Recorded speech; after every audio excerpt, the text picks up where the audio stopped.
Hai Sobat Staff TV, selamat datang di channel kami. Kali ini kami akan membahas sebuah drama Korea yang berjudul Shooting Star. Drama ini bergenre komedi romantis yang menceritakan kesibukan orang-orang yang bekerja di belakang layar industri hiburan untuk membereskan kekacauan yang dibuat oleh para artis. Drama ini juga menceritakan love-hate relationship antara Lee Soo Kyung sebagai Oh Han Byul, seorang kepala tim humas di sebuah agensi hiburan, dan Kim Young Dae, seorang aktor bermuka dua yaitu Gong Tae-sang. Gong Tae-sang memiliki dua kepribadian yang sangat bertolak belakang, di mana saat di depan layar ia adalah seorang aktor yang seperti malaikat, sedangkan di belakang layar merupakan seorang aktor yang pemarah dan sangat usil. Lalu bagaimana kisah mereka selanjutnya? Ini dia Shooting Star episode pertama. Episode pertama berjudul Hal yang paling tidak berguna di dunia. Scene dimulai dengan seorang wanita cantik yang sedang diwawancarai bernama Oh Han Byul yang bekerja di sebuah agensi manajemen di Korea Selatan yang bernama Star Force Entertainment yang menaungi beberapa artis besar. Banyak orang yang memimpikan pekerjaannya karena berpikir akan mudah bertemu dengan artis dan aktor kesukaan mereka. Namun bagi Oh Han Byul, pekerjaannya tidak semudah yang dipikirkan oleh banyak orang.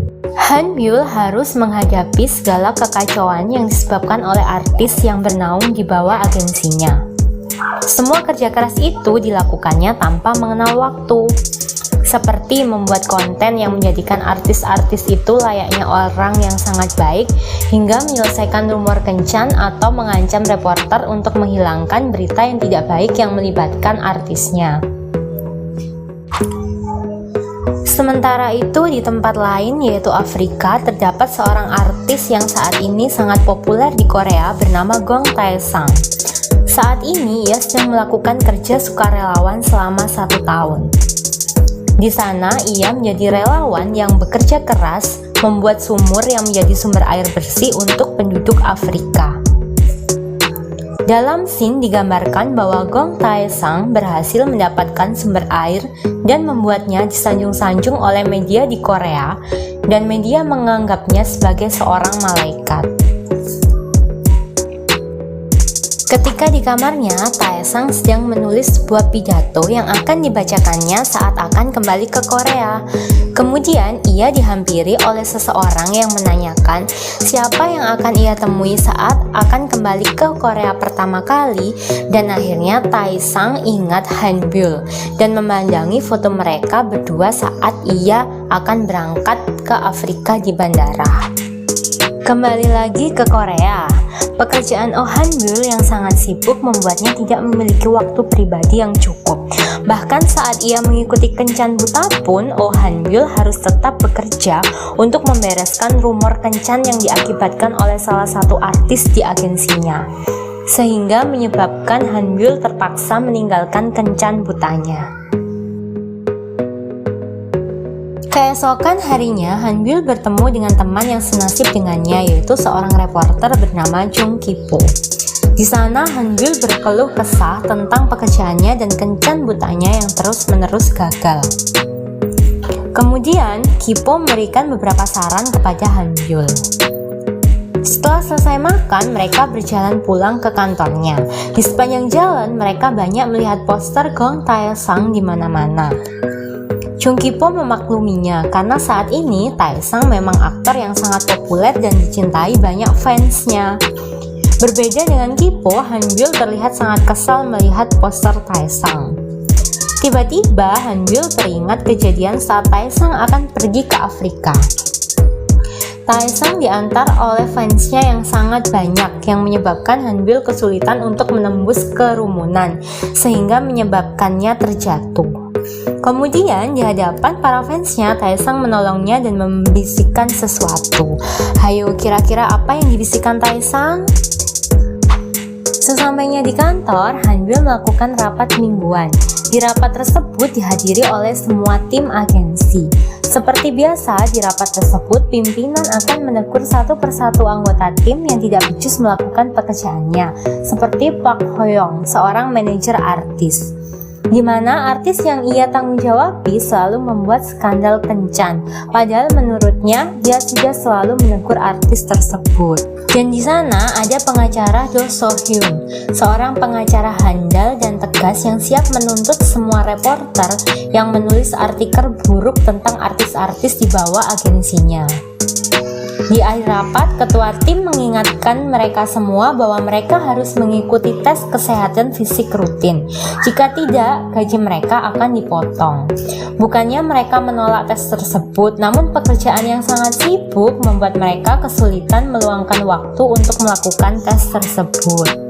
Sebagai kepala tim manajemen, Kang Yo-sung memiliki tugas untuk menawarkan drama atau film yang akan dibintangi oleh artisnya. Ia bahkan mendatangi rumah artis tersebut. Kali ini artis yang ia datangi ialah Bak Jae-hee, yang ternyata ia adalah penggemar berat Taesang. Bahkan ia memiliki sebuah forum untuk mendukung Taesang. Sepanjang pertemuan, Jae dengan antusias membahas Taesang dan senang karena ia akan satu proyek dengannya. Bahkan ia menyebut bahwa dirinya adalah penggemar yang sukses. Saat asik membicarakan proyek dengan Jae, tiba-tiba Kang Yo-sung menerima telepon dari artis senior yang marah karena naskah dramanya dicetak di atas kertas bekas. Ternyata hal tersebut akibat kesalahan dari pegawai baru dari tim manajemen, yaitu Jung Yul, yang ingin berhemat menggunakan kertas karena ia membaca peringatan di mesin cetak bahwa ia harus peduli terhadap lingkungan dengan berhemat kertas. Lalu, akhirnya Yo-sung kembali ke kantor dan menegur Jung Yul dan mengancam akan memecatnya. Melihat reaksi Yo-sung, artis tersenior tersebut merasa tidak tega. Akhirnya memaafkan Jung Yul dan memintanya untuk mencetak kembali naskahnya di kertas yang masih baru. Setelah itu, Kang Yo-sung bertemu dengan Han Byul dan menceritakan kejadian yang baru saja dialaminya dan mengajaknya untuk minum-minum. Namun Han Byul menolaknya karena teringat besok mereka harus melakukan tes fisik rutin. Malamnya, Han Byul meminum sebuah obat karena ia akan menjalani tes kolonoskopi. Namun ternyata reaksi obatnya membuatnya BAB tidak berhenti-berhenti sehingga membuatnya lemas dan tidak bisa tidur semalaman. Pagi harinya, Han Byul tidak sengaja menendang remote TV dan sungguh kebetulan di TV sedang menayangkan Taesang. Han Byul yang kesal dengan terburu-buru mengambil remote TV di bawah sofa yang penuh dengan sampah. Salah satu sampahnya berisi foto Han Byul dan Taesang. Saat Han Byul melihatnya, ia langsung membuangnya di tempat sampah. Keesokan harinya, Han Byul, Yo-sung, dan Hoyong pergi melakukan tes kesehatan. Awalnya tes berjalan dengan lancar, namun tiba-tiba Kang Yo-sung menerima telepon dari anak baru yang berada di lokasi syuting artis Jae. Jung Yul mengatakan bahwa Jae sedang dalam bahaya karena anak dari kliennya memintanya untuk menemaninya dan membuat Jae tidak nyaman. Hal ini membuat Kang Yo-sung khawatir dan bergegas ke lokasi syuting dan meninggalkan pemeriksaan kesehatannya. Nah, kira-kira sobat, apa yang membuat artis Jae tidak nyaman? Nah, setelah sampai di lokasi syuting, ternyata Kang Yo-sung mendapati bahwa anak klien yang dimaksud adalah anak kecil yang berumur 8 tahun yang meminta Jae untuk menemaninya makan tteokbokki. Dan hal yang dikhawatirkan adalah wajah Jae akan bengkak selama syuting karena makan tteokbokki tersebut.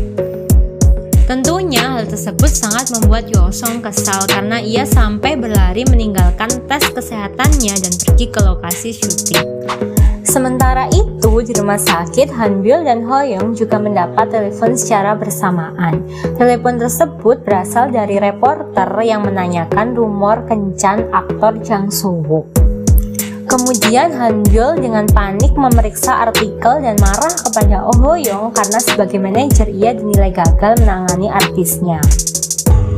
Hal tersebut menyebabkan Hoyong harus meninggalkan tes kesehatannya dan membereskan masalah kencan aktor tersebut. Dan pada akhirnya tinggallah Hanbyul menyelesaikan tes kesehatannya sendirian yang telah sampai di tahap akhir, yaitu tes kolonoskopi yang mengharuskan ia dibius sementara. Saat dibius, Hanbyul mengigau tentang pekerjaannya dan kemudian dibangunkan oleh perawat dan segera mengecek handphonenya yang ternyata banyak terdapat pesan dari tim humas. Dengan setengah sadar, Hanbyul menelepon tim humas dan mendapat kabar bahwa Taesang terkena skandal. Akhirnya, dengan panik Hanbyul segera bangun berjalan ke ruang ganti. Saking paniknya, ia sampai tidak sempat ganti pakaian dan mengambil bajunya begitu saja. Sesampainya di kantor, Hanbyul mengetahui kabar bahwa Kwon Taesang memukul seorang relawan di Afrika. Kemudian Hanbyul dan rekan timnya bekerja keras untuk menyelesaikan masalah tersebut dengan mengatakan bahwa Taesang tidak melakukan hal tersebut dengan sengaja. Hanya saja pada saat bermain bola voli kaki, kepala Taesang tidak sengaja bertabrakan dengan relawan tersebut. Dan relawan itu kemudian menulis status di sosmed bahwa Taesang memukulnya. Akhirnya, setelah masalah dapat diselesaikan, Hanbyul akan pulang ke rumahnya dan mendapati bahwa mobilnya mogok di parkiran. Akhirnya, Hanbyul yang lelah dan letih dengan sisa-sisa tenaganya memutuskan untuk naik bus. Sesampainya di rumah, Hanbyul minum soju dan tiba-tiba ia ingat tentang apa yang dibisikkan Taesang waktu di bandara, yaitu Taesang tidak akan membiarkannya pergi saat ia kembali. Nah, lalu apakah hubungan antara Hanbyul dan Taesang? Mari kita tonton episode selanjutnya untuk mencari jawabannya. Nah, demikian alur dari drama Shooting Star episode pertama. Untuk kelanjutannya, ikutin terus channel ini ya. Jangan lupa like, comment, subscribe, and share. Setelah menonton video kami, sampai jumpa di video selanjutnya. Bye!